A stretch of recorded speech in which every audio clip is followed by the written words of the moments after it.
July August অভ্যুত্থানে আহতদের দেখতে পঙ্গু হাসপাতালে গিয়ে তোপের মুখে পড়েছেন স্বাস্থ্য উপদেষ্টা নূরজাহান বেগম।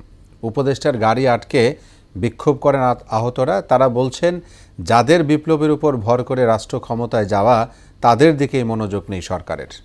আরও জানাচ্ছেন ওবায়দুল হক মারুফ। বুধবার বেলা ১১টার দিকে বাংলাদেশে নিযুক্ত ব্রিটিশ হাইকমিশনার সারাহ কুককে নিয়ে জাতীয় অর্থোপেডিক হাসপাতাল ও পুনর্বাসন প্রতিষ্ঠান বা পঙ্গু হাসপাতালে যান স্বাস্থ্য উপদেষ্টা নূরজাহান বেগম। চারতলায় দীর্ঘ সময় আহতদের খোঁজ খবর নেন তারা। তবে সাক্ষাৎ না পাওয়ায় ক্ষুব্ধ প্রতিক্রিয়া দেখান অন্যান্য ওয়ার্ডে ভর্তি হওয়া জুলাই অভ্যুত্থানের আহতরা। একত্রিত হয়ে উপদেষ্টার গাড়ি অবরোধের চেষ্টা করেন তারা। অপ্রীতিকর পরিস্থিতি সামলে হাসপাতাল ত্যাগ করেন ব্রিটিশ হাইকমিশনার ও উপদেষ্টা। পরে হাসপাতালের সামনে প্রধান সড়ক অবরোধ করেন বিক্ষোভকারীরা।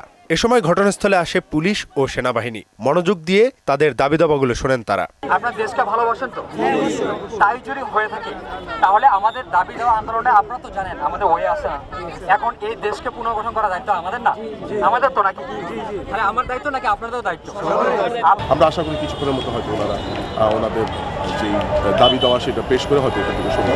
ওনারা আহত অবস্থায় আছেন, ওনাদের প্রতি আমাদের অবশ্যই সুনজর এবং আমরা নরম ভাবে ওনাদের সাথে। নিজেদের অভিযোগ তুলে ধরেন জুলাই বিপ্লবের আহত সৈনিকেরা। যে উপদেষ্টা হয়েছেন আমাদের ভাইদের রক্তের উপরে, পায়ের উপরে, চোখের উপরে ভর করে, তাদের এখনো কেন কান্না? তারা কেন কান্না করবে? তারা কেন কথা বলবে? তাদের পা ধরবে, হাত ধরবে? এ সময় তারা জানান, সরকার আহতদের প্রতি অবহেলা করেছে এবং বিপ্লবের প্রতিপক্ষদের নতুন করে উপদেষ্টা বানিয়ে বিজয়কে প্রশ্নবিদ্ধ করছে। তারা বিপ্লবের স্পিরিট ধারণ করে না, বিপ্লবকে ধারণ করে না, ওইসব উপদেষ্টাকে আমরা মানি না। ওবায়দুল হক মারুফ, মহাসংবাদ, ঢাকা।